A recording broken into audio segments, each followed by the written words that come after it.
Part number 85, and the course name is what? This is a free course, of course. Part number 85, so let's start. जी हाँ, अब तक हमने देखे 420 number तक questions. अब हम देखने जा रहे हैं 421 नंबर के क्वेश्चन के साथ में। What is the responsibility of accounting? Responsibility of accounting होता क्या है?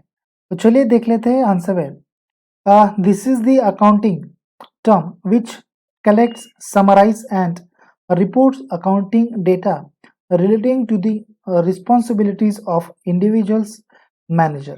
जी हाँ दोस्तों, रिस्पॉन्सिबिलिटी ऑफ अकाउंटिंग वो चीज़ होती है जहाँ पर हम रिस्पॉन्सिबिलिटी तय करते हैं एज एन अकाउंटिंग के बेसिस के आधार पर।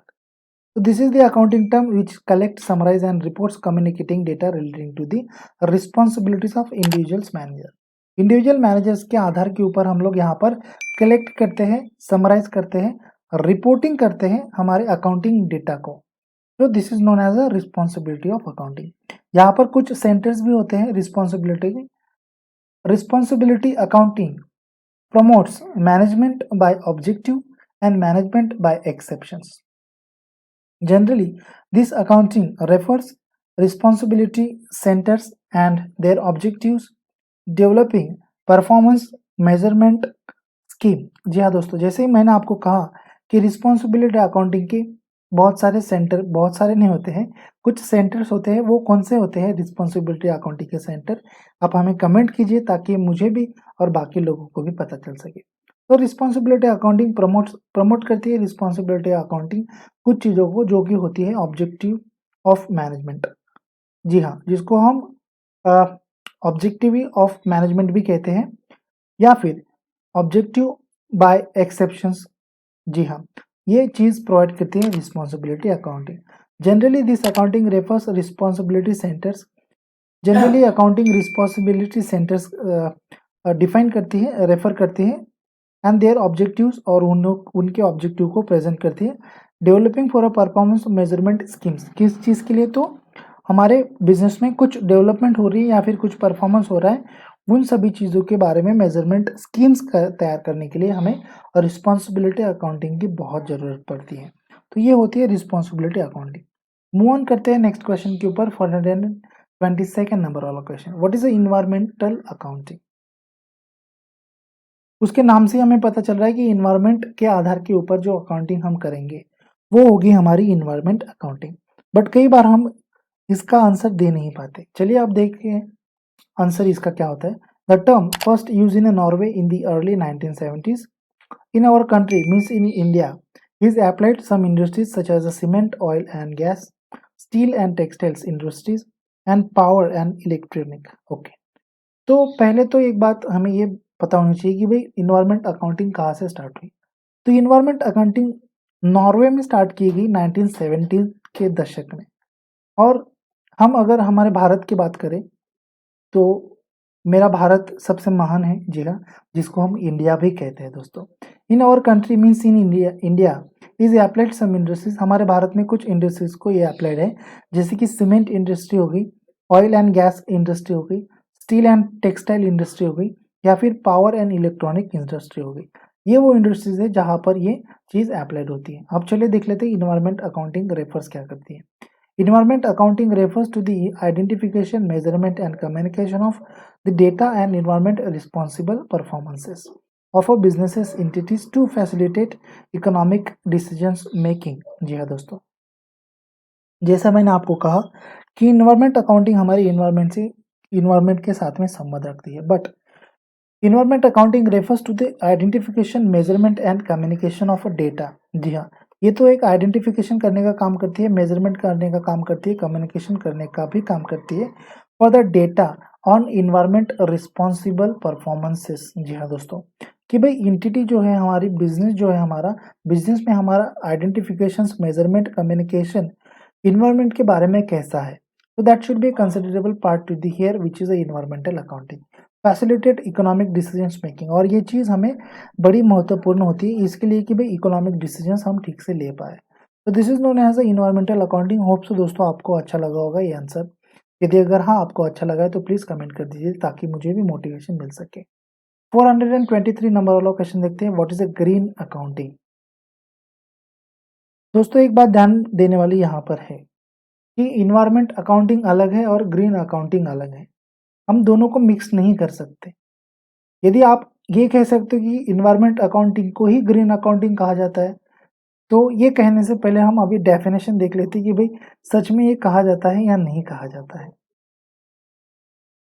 Green accounting has a short beginning in the late 1980s and is directly linked with the environment sustainability. This accounting measures environmental, social, and economic impact of a business and incorporates the environmental sources and assets into corporate accounts. देखिए दोस्तों, जैसे अभी हमने कहा कि 70 के दशक में इन्वायरमेंटल अकाउंटिंग स्टार्ट हुई, वैसे ही ग्रीन अकाउंटिंग 90s के दशक में स्टार्ट हुई and is directly linked with the environment sustainability. और ग्रीन अकाउंटिंग हम लोगों ने डायरेक्टली लिंक्ड कर दी किसके संदर्भ में, सस्टेनेबिलिटी डेवलपमेंट के साथ में, विच शुड बी इन्वायरमेंटल सस्टेनेबिलिटी के साथ में। This accounting measures environmental, social and economic impact of a business. और ये वो अकाउंटिंग होती है जहां पर ग्रीन अकाउंटिंग की हम बात कर रहे हैं, इन्वायरमेंट अकाउंटिंग की बात नहीं कर रहे। ये अकाउंटिंग वो अकाउंटिंग होती है जहां पर हम मेजर करते हैं environmental, social and economic impact of a business, but environmental वाला, and incorporates the environmental sources, और इसमें इनकॉर्पोरेट्स भी करते हैं इन्वायरमेंटल सोर्सेस को, and assets into corporates accounts, या फिर एसेट्स को भी कॉर्पोरेट अकाउंट्स वाले जो होते हैं उन्हीं को यहाँ पर मेजरमेंट भी करते हैं। That should be known as a environmental sustainability which should be started in 1980s into the our world. So this is known as a green accounting. तो अब आप हमें कमेंट करके बताइए कि ग्रीन अकाउंटिंग डिफरेंट है इन्वायरमेंट अकाउंट से या फिर दोनों एक साथ है। 424 नंबर वाला क्वेश्चन देखते हैं दोस्तों, what are the objectives of HRA। Human resource accounting जो हमने अभी लास्ट क्वेश्चंस में देखे, उसके ऑब्जेक्टिव होते क्या है। There are certain objectives of human resource accounting. Number A, to taking organisation decisions making. Okay, तो ह्यूमन रिसोर्स अकाउंटिंग का पहला हम अगर ऑब्जेक्टिव कह सकते हैं तो क्या है, to taking organisation decisions making. Organisation में डिसीजन मेकिंग करने के लिए हमें पावर लगती है, पावर मतलब इलेक्ट्रिक नहीं, ह्यूमन पावर लगती है। This is known as human resource accounting. Next देखते हैं, टू एनालाइज ह्यूमन एसेट्स। जी हाँ, ह्यूमन एसेट्स को एनालाइज करने के लिए भी हमें ह्यूमन रिसोर्स अकाउंटिंग का सहारा लेना पड़ता है। To monitor effectively the use of human resources by the management. Monitor करने के लिए भी हमें HRA का सहारा लेना पड़ता है, जो चीज़ हम रिसोर्स बाय द मैनेजमेंट करते हैं। That is known as the effectively management of human resources. मतलब कोई बंदा कहाँ पर नहीं जा रहा है, क्या कर रहा है, खुश है, एम्प्लॉयज नहीं खुश है, तो ये सारी चीज़ें हमें कहाँ से पता चलती है, HRA अकाउंट से पता चलती है। जी हाँ दोस्तों, HRA अकाउंट से पता चलती है। तो वो थे हमारे ह्यूमन रिसोर्स अकाउंटिंग के ऑब्जेक्टिव्स। अभी 425 नंबर वाला क्वेश्चन देखते हैं, what are the limitations of HRA।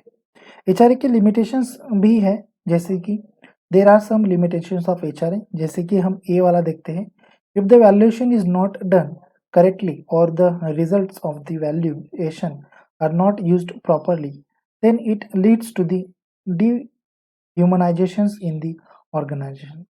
जी हाँ दोस्तों, अगर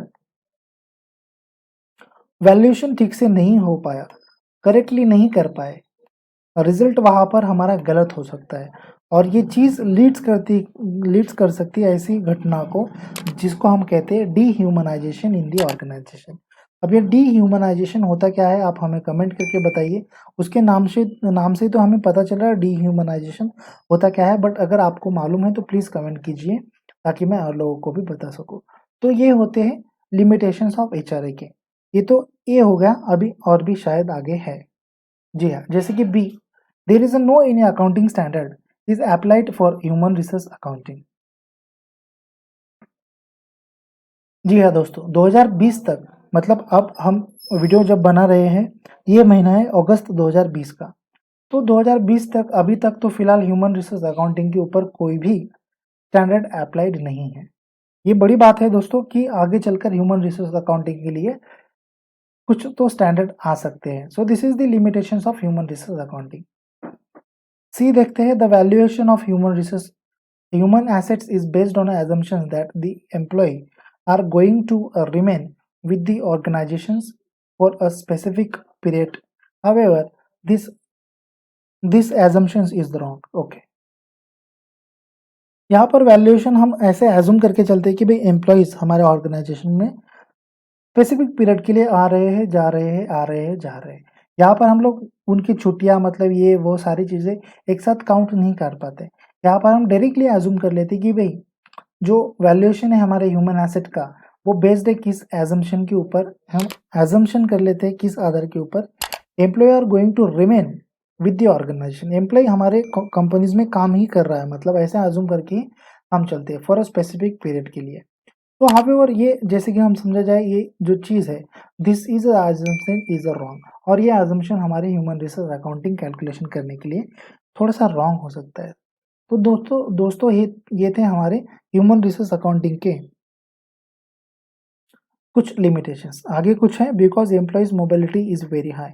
यहाँ पर हम ये बात भी कह सकते हैं कि एम्प्लॉय की जो मोबिलिटी होती है वो बहुत ही हाई होती है। That's why this is a wrong procedure where while calculating assumptions as that like a employee should be going to remain into the our organisation.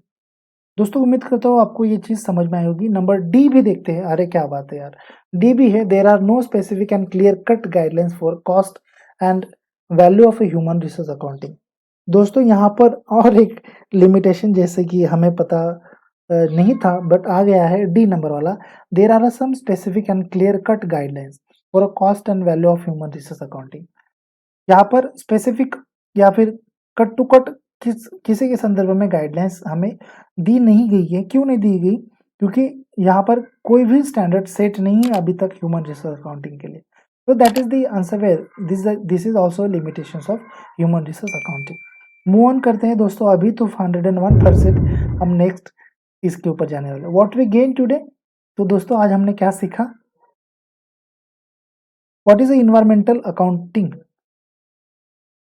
What is the responsibility accounting. तो पहले तो था responsibility accounting, उसके बाद में था environmental accounting. तीसरा है what is a green accounting. Number 4 है what are the objectives of HRA, and last one what are the limitations of HRA. दोस्तों अगर आप हमारे चैनल के ऊपर नए हैं और आपको वीडियो अच्छा लगा तो प्लीज़ एक सिंपल सा लाइक ज़रूर कर दीजिए। आप हमारे चैनल के इस वीडियो को शेयर भी कर सकते हैं। आपके कुछ सुझाव होंगे या फिर कुछ सवाल होंगे आप हमें कमेंट करके पूछ सकते हैं। और दोस्तों जाते जाते यही बात हम फिर से दोहराएंगे, अभी तक अगर आपने हमारे चैनल को सब्सक्राइब नहीं किया है तो प्लीज़ सब्सक्राइब कर लीजिए ताकि और भी वीडियोस बेहतरीन आप लोगों को मिल सके। तो दोस्तों मैं आप लोगों से अलविदा लेता हूँ इसी उम्मीद के साथ में कि हम फिर से मिलेंगे अगले वीडियोज़ में। Have a good day guys, bye bye, take care, see you soon and stay tune. Subscriber हमारे चैनल पर अगर आप आए नहीं हैं अब तक तो सब्सक्राइब जरूर कर ले। नीचे सब्सक्राइब कर का बटन है, वहाँ से आप सब्सक्राइब हमारे हो सकते हो। वीडियो को शेयर करना बिल्कुल भी ना भूलिए दोस्तों, ताकि और भी दोस्तों को ये बात की पता चल सके। तो have a good day guys, bye bye, take care, see you soon and stay tune.